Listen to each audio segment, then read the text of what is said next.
Evan Hale arrived at the Midnight Laugh studio with a quiet smile and a paper cup of tea he carried himself. The guard at the gate greeted him like an old friend. Evan remembered the guard's name Malik because he made a point to remember. He asked about Malik's daughter and listened as Malik said the school orchestra would play on Friday. Evan promised to send a small donation and stepped inside. The hallway smelled of coffee. A set designer brushed a cardboard city skyline that would glow behind the host's desk. A camera operator, Harper, lifted a hand without letting go of the lens. A makeup artist rolled her chair toward a mirror lined with gentle bulbs. Evan greeted each person by name. On a side table sat props for charity. He signed a few and added a note, "Thank you for helping the kids."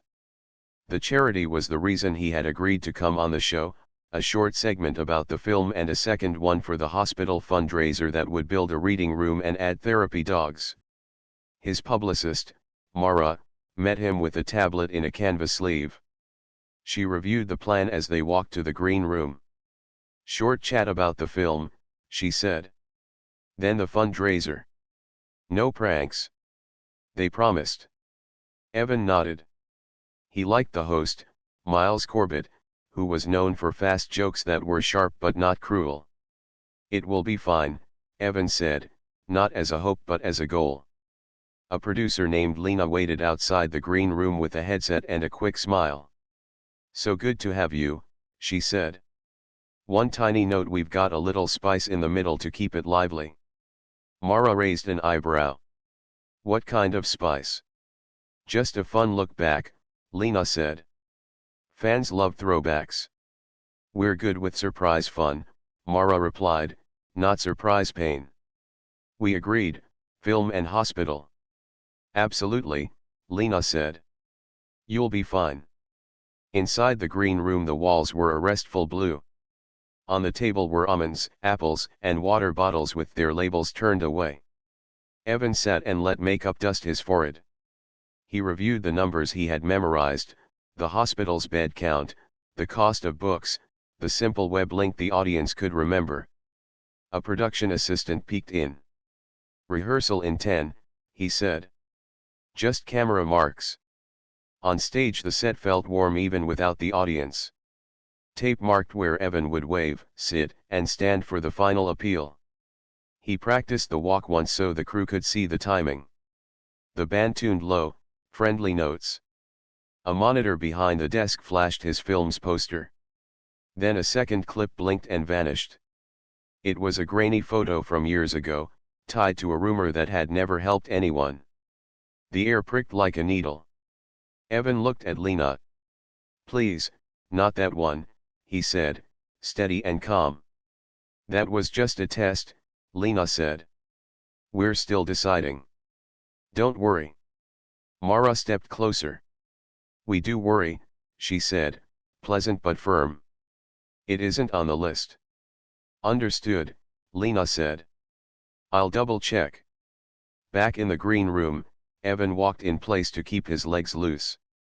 He thought of the children at the hospital, especially a boy who loved space and drew rockets with careful lines.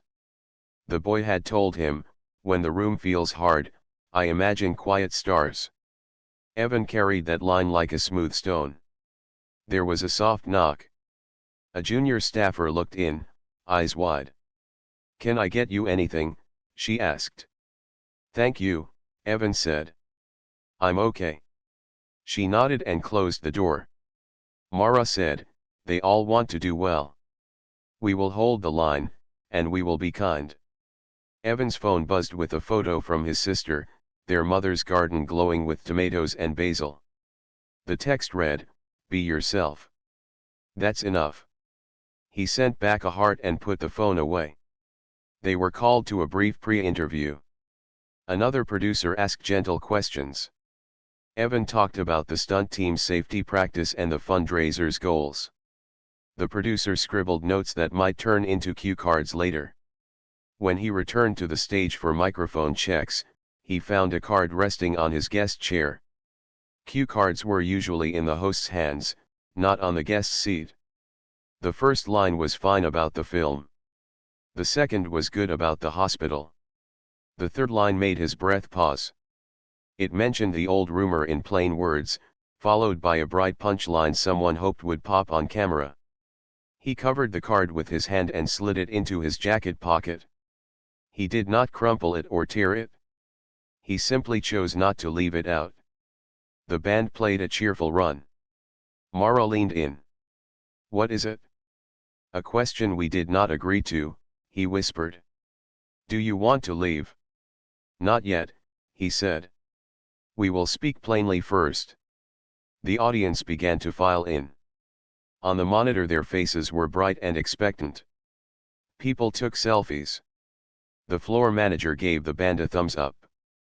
A stagehand set a glass of water on the host's desk. Miles, polished and focused in the way hosts are when the clock pulls at them, stepped into the doorway. "Evan," he said with warmth. "Glad you're here." "Glad to be here," Evan answered. "Looking forward to talking about the hospital." "Absolutely," Miles said, then added with a wink, "and a little walk down memory lane never hurt anyone." Evan kept his smile but let his eyes be clear. "Some lanes are closed for repair," he said gently. "We'll keep it kind." Miles studied him for a moment, clapped his shoulder, and moved on as a staffer handed him a stack of cards. Evan wondered if the card in his pocket had a twin in that stack. They were called to places. The theme music rose. The audience counted down, 5, 4, 3. On one the red light turned on, and the show began with a quick joke about traffic and a bright wave. Miles finished his opening and promised a great guest. The camera drifted toward the side curtain where Evan waited. He walked out to warm applause, shook hands, and took his seat. Under the desk he set his feet on the tape marks. On the desk he rested his hands lightly so he would not knock the mug.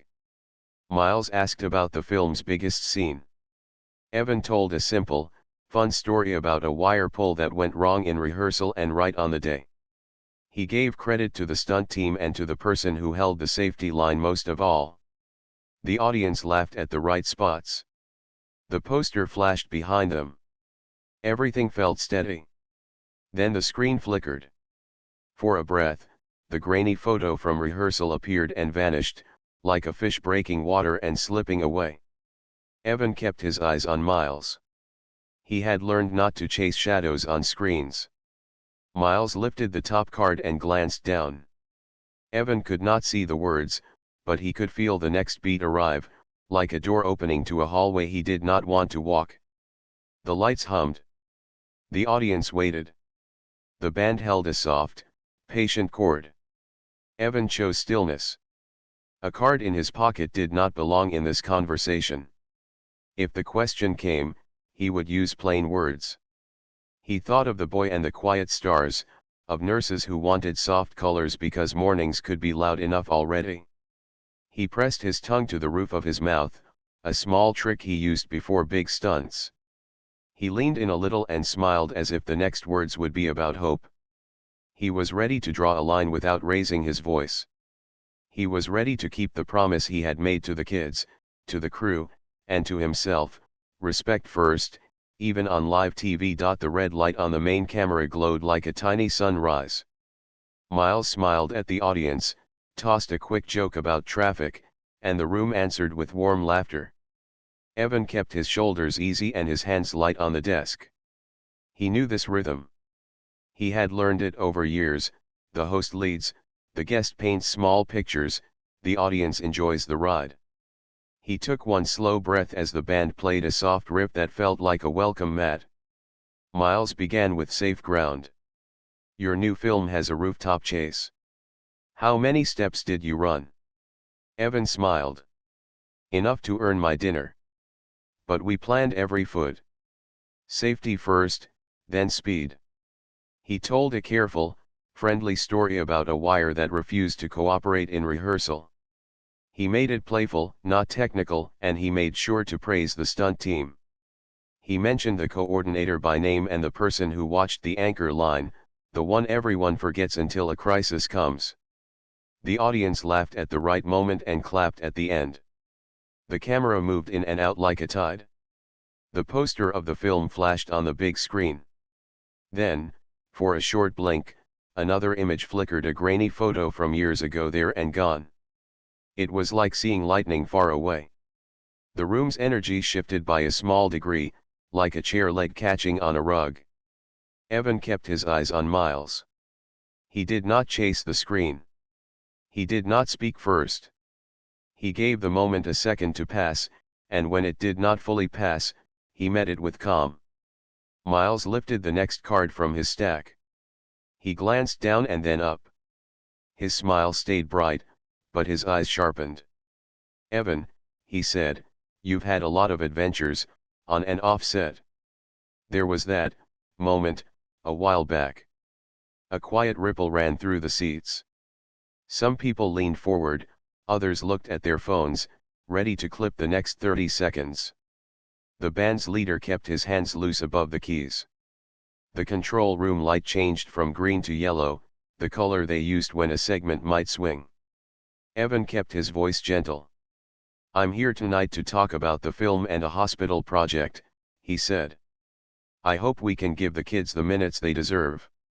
Miles chuckled as if the line was a good volley. He lifted another card. "And we will," he said.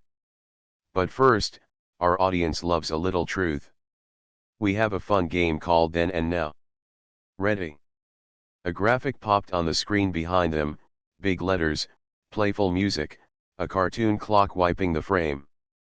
The audience applauded because the sign above their heads flashed applause in bright dots. A stagehand rolled a small stand between the chairs. On top sat a buzzer. "Okay," Miles said, eyes glinting. "I name a year, you buzz, and say the first place you were when you saw your life change. Then and now." Evan smiled without showing teeth. He knew games like this could be kind. He also knew they could be hooks dressed as toys. "Let's keep it kind," he said. His hand stayed away from the buzzer. 2016, Miles said brightly.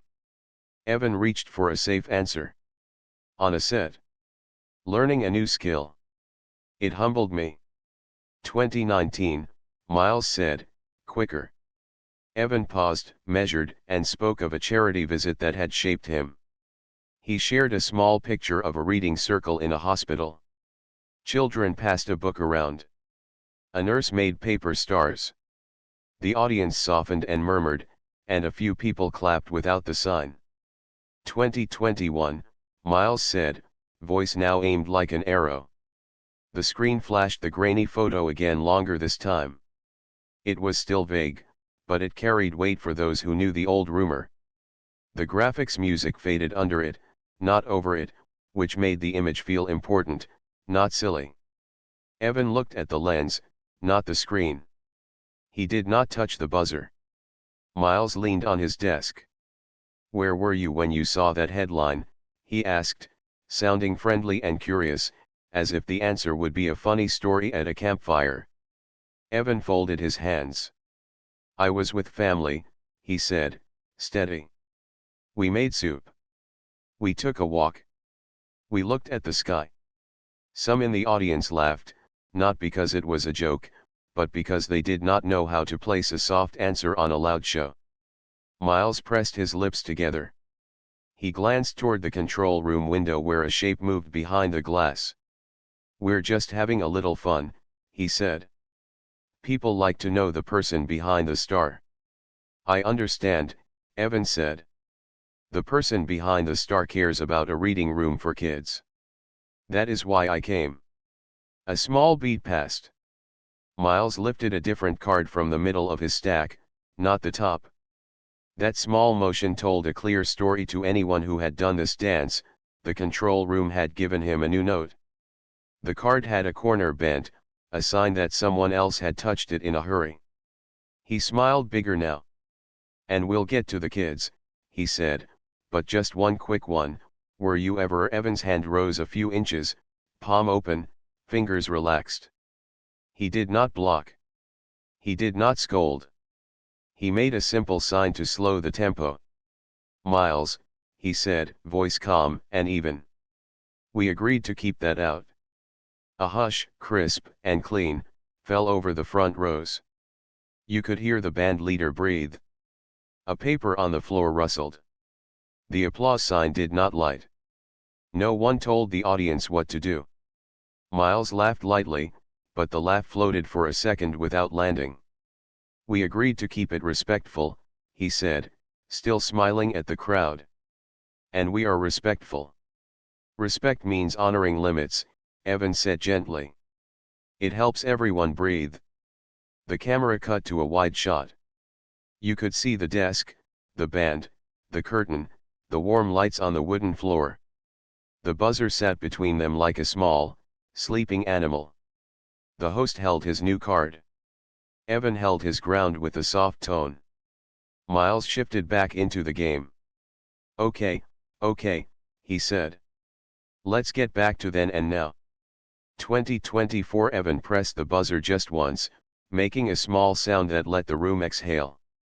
I was at a children's ward, he said. A boy gave me 4 paper rockets he folded himself. He said, when the room feels hard, imagine quiet stars. I carry those words. And I carry the rockets when I travel. A murmur moved across the seats. Some faces changed. A woman dabbed her eye with her sleeve. The band leader's shoulders lowered. The energy, for a breath, returned to kindness. Miles kept a smile, but his fingers tapped the card stack, a sign of the ticking clock. He was a professional, and professionals feel time like pilots feel wind. He threw a quick joke toward the band to keep the rhythm. The band tossed one back. The room laughed. Then the main screen changed again. This time it did not flash the old image. It played a short, tightly edited reel of Evan doing good things, helping a crew member carry cables, hugging a fan, waving to neighbors from a small car, laughing with a kid in a cape. It was sincere and sweet. The audience applauded on their own, without the sign, because people like goodness. The reel ended with a quick cut back to the grainy photo for 1 second, like a thorn hidden in a flower. It was fast, but it was there. Some people gasped. Some phones lifted higher. Miles leaned in, friendly voice polished. You've been called the nicest man in action movies, he said.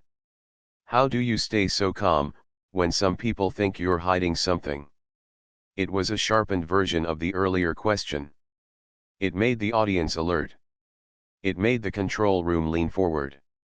It brought a small taste of embarrassment into the air, the kind that lives between two people in front of many. Evan did not look at the card stack, though he guessed which card this was. He did not look at the big screen. He looked at the red light on the main camera. He spoke to the viewers at home in the same soft voice he used with the boy who made rockets. I am not perfect, he said, but I try to be honest and kind. I choose what I share because I want to protect people who did not ask to be on camera. That is not hiding. That is care. The room was very quiet. Miles held his smile but blinked once, slow. The band leader waited. The control room stayed yellow.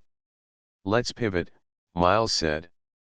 He shuffled cards again and pulled one from the bottom, a move that meant someone was speaking into his earpiece. Tell us about the hospital project. What will the reading room do? Relief moved through the front row like wind in grass. Evan nodded. It will give quiet places for small minds to rest, he said. Shelves with bright books. Soft chairs. A table for puzzles. A corner for a therapy dog to sit beside a child while a nurse changes a bandage. It will make hard moments a little softer. He told a short story.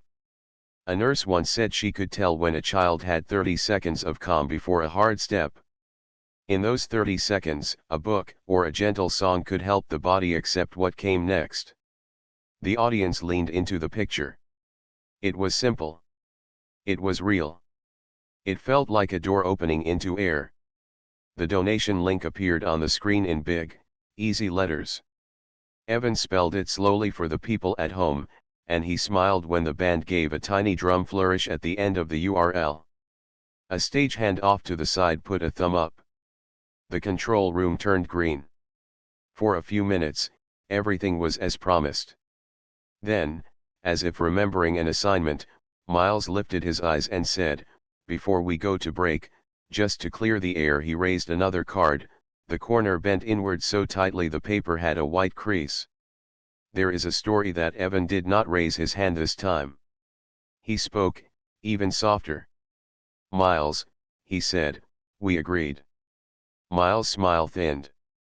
"We're live," he said, almost under his breath. "We have to move." "Then let's move to care," Evan said, looking at the red light again. "Respect builds better shows." A few people clapped on instinct. Others hesitated, watching the host for a cue. Miles looked toward the control room window. A shadow inside made a circling motion with a finger. The floor manager flashed a sign, "Wrap in 10, 9, 8. Miles gave a host's grin and did a quick line, "We'll be right back with more from Evan Hale." The band leapt into a bright run. The applause sign lit and stayed lit. The camera slid away. The red light went dark. As the applause softened, the sound of backstage came up, headsets, footsteps, a wheel on a cable cart squeaking once. Miles leaned in with a smile that did not touch his eyes. "We'll chat in the break," he said. Evan nodded. He kept his posture open and kind. He reached for the water glass, took a small sip, and set it down in the exact same ring on the coaster so he wouldn't make a new mark. He felt the card in his jacket pocket just under his palm when he rested his hand. He could picture each word on it. He did not need to read it again to know what it tried to do. The stage lights cooled by a fraction. The audience whispered. Phones lit up like a small constellation. A fan in the third row typed, "He said respect matters," and hit send. Another wrote, "Why is the host pushing?" A third wrote, "Donation link," and shared it, because that part felt good and clear. On the edge of the stage, the junior staffer who had peeked in on Evan earlier stood with a clipboard, eyes wide and worried. She looked from Evan to the control room window and back again, like a person watching two waves run toward each other. Mara, standing just beyond the curtain, held up her phone with the email chain on the screen. She did not wave it. She just held it, steady, in case someone wanted to see. The floor manager counted down with fingers, ready to send them back on. The control room light flicked from green to yellow again. A producer's voice carried faintly from a headset near the band, "We need the question. Ratings will spike. Take the question." Another voice said, "Or take the money shot in segment 3. The band leader rolled his shoulders and set his hands near the keys. Evan looked out past the cameras to the people in the seats and saw a teenager in the second row with a bright cap. The teenager held up a handwritten sign that said simply, "Thank you for the movies." It was spelled in block letters and decorated with tiny stars. Evan smiled and nodded at the sign. The teenager put a hand over their mouth, surprised to be seen. A fresh card slid into Miles's stack from a hand swooping in from the wings. The card had a different font, hurried and bold. Miles placed it on top. He looked at Evan. For a second, the host's face softened, as if one human saw another and weighed a path. For a second, there was a choice. The floor manager raised one finger, then curled it, 3, 2, 1. The red light clicked on again. The music faded. Miles faced the camera, smile back in place, voice bright and smooth. "Welcome back," he said. "When we left, Evan Hale was telling us about a beautiful project for children. We'll get to that donation link again. But first," Evan breathed once, deep and quiet, and let the breath out the way he had learned on sets, before a jump, before a roll, before a line that mattered. He placed his palm lightly on the desk, not to hold the desk, but to remind himself that he did not float. He belonged on the ground. He looked into the lens as if it were a person in a chair.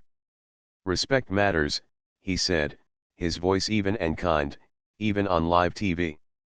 The break felt short and long at the same time. The band played a bright tune for the audience, but under the music the stage carried a quiet tension. Crew members moved fast, but their steps were gentle, as if the floor might crack if anyone stomped. A makeup artist dabbed Miles's forehead. A sound tech checked Evan's mic pack and gave a small nod that meant, "You're good."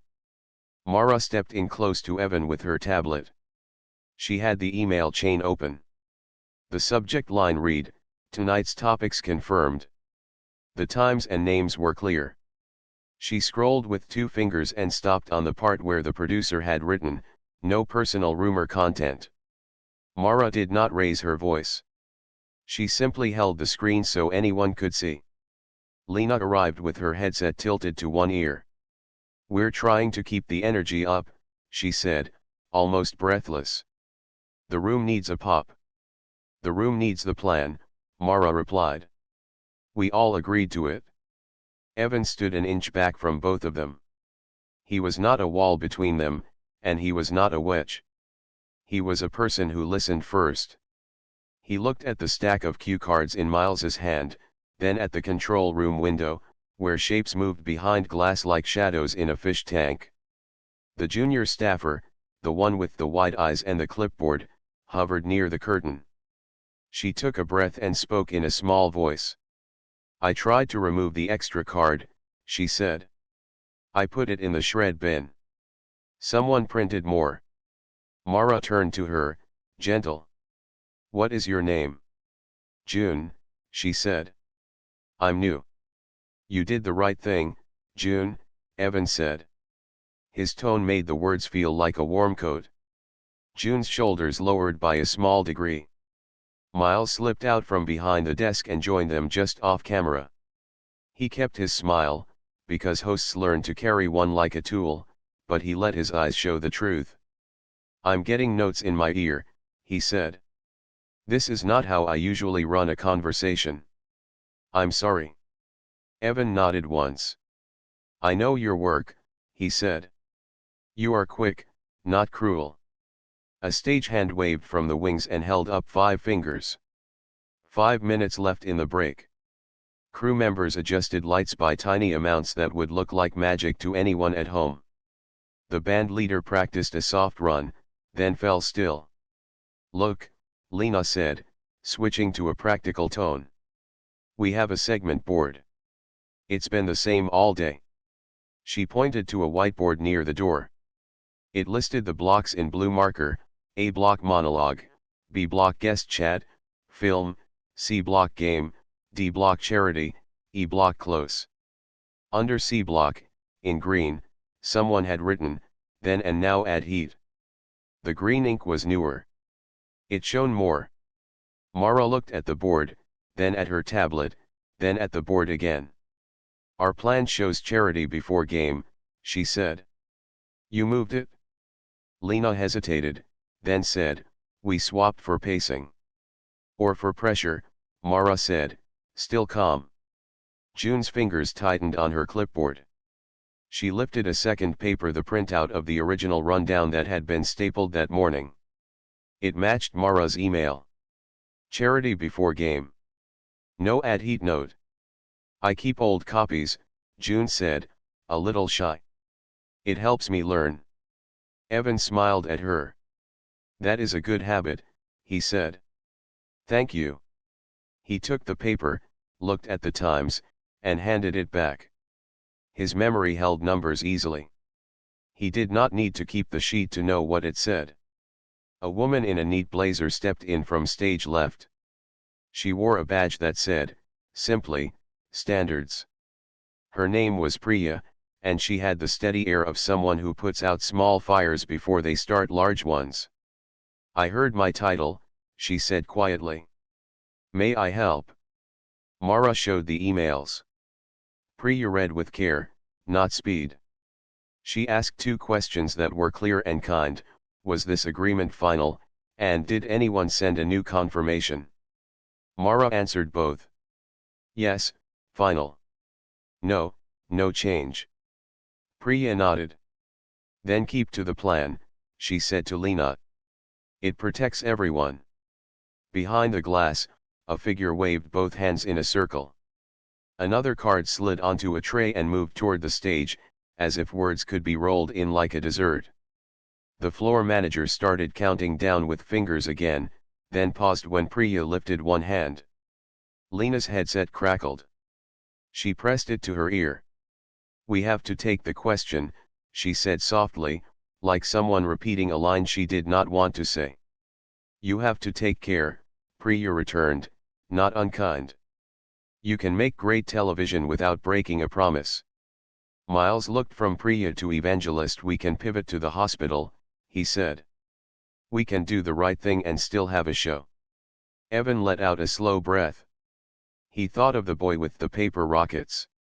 He thought of the guard at the gate, Malik, and his daughter's orchestra.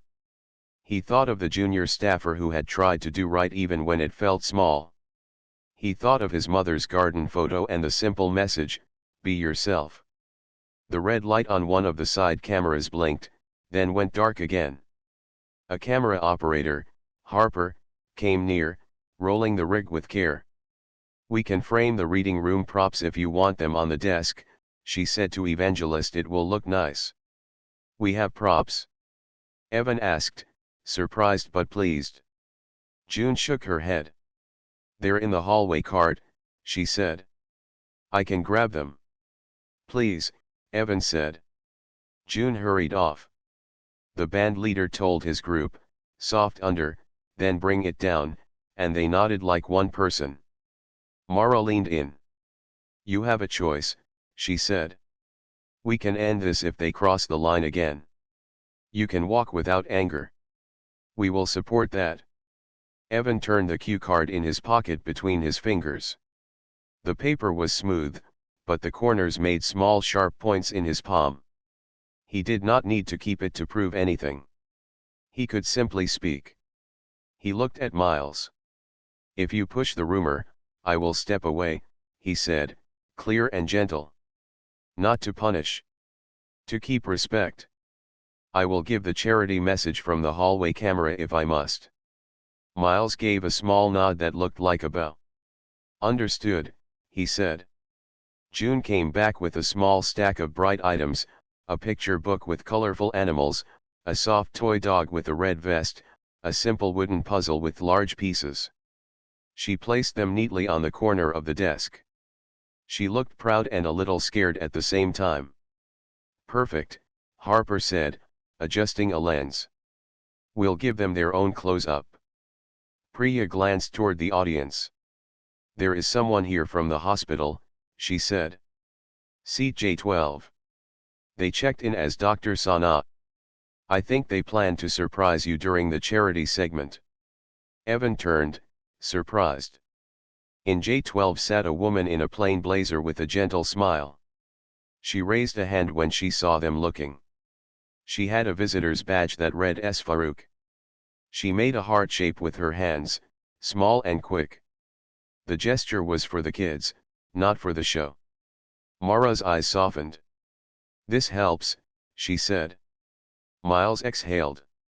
We can bring her up and make the whole room better, he said. If we stop chasing what is not kind. Lena listened to her headset for a long second. A line burst in her ear. She winced, then steadied. Okay, she said at last. We pivot. Charity now. Game later, clean. The floor manager flashed two hands wide in the air, then pointed at the band. The band's music rose and fell like a breath. The audience clapped to stay warm. The red light blipped as a camera checked its focus. Thank you, Evan said to Lena. He did not say it like a win. He said it like a thank you. Kindness was not weakness, and firmness was not a fight. Phones in the audience lit as people checked updates. A hashtag crept up a corner of the trending board backstage, hashtag respect builds. Another line showed hashtag quiet stars. A third showed the fundraiser link, which some fans had started to share on their own after the earlier mention. A social team staffer looked down at a dashboard and whispered, "Donations are ticking." Miles turned the top card to the bottom and set the new stack on his desk. He touched the corner of the soft toy with one finger, thoughtful. "Let's do something good," he said. Evan adjusted his jacket and sat. He placed his fingertips on the desk, then lifted them, then placed them again. It was a tiny reset he did before stunts. He felt the stage under him, the chair, the air on his skin, the water glass ring on the coaster. He smiled at June. "You did brave work," he said softly. She smiled back in surprise. Mara stepped into the wings, ready. Priya stood 2 paces behind Miles's chair, quiet and present. Harper gave the camera a last tiny slide that only a camera could feel. The floor manager's fingers counted down, 5, 4, 3, 2, 1. The red light glowed. The band hushed. Miles's voice rolled smooth and warm. "Welcome back," he said. "We promised you something beautiful, and we keep our promises. Evan Hale is here to share a project close to his heart. And we have a friend in the audience who knows what this means in real life." The audience leaned forward as one. Evan looked into the lens and saw not a machine, but a living room. He saw a family after dinner, a nurse on a late break, a kid with a blanket, a student watching on a cracked phone. "Good evening," he said. "Let me show you something simple that helps." He lifted the picture book and turned a page so the camera could see the bright animals. He said how stories give courage for hard moments. He placed the soft toy on the desk and said how a trained dog lets a small hand rest without fear. He lifted the puzzle and said how focus builds strength when the body is tired. His words were plain and clean. Each sentence held one clear idea. He did not sell. He invited. Miles nodded, not speaking over him. The band leader brushed a single note, then went still again, understanding that silence was a gift here. "Dr. Sana," Miles said, "would you join us for a minute?" Seat J12 stood. Dr. Sana made her way down the aisle, steady and kind. The audience parted so she would not have to squeeze. She reached the stage, and a stagehand offered a small step. She climbed it carefully. Evan rose and shook her hand. He did not hug her because some people do not like surprise hugs. He waited for her cue. She smiled and patted his arm once, a light thank you, and faced the camera. She spoke in a clear, gentle voice. "When a child is in pain, the room can feel loud even if it is quiet," she said. "A book, a puzzle, a calm animal, these are small bridges. We are grateful to anyone who helps us build them." The audience made a soft sound like wind in leaves. Miles kept his face open. "How can people help?" he asked. Dr. Sana pointed to the screen where the link appeared again. "Any amount," she said. "Even a few dollars. Even a shared link. It all matters." In the control room, the board shifted from yellow to green. A producer who had pushed for heat earlier put his hands flat on the console and said, "This is working." The social team saw the donation count rise, then jump again when the camera cut wide and showed the desk with the small props. People like to see the good they can do.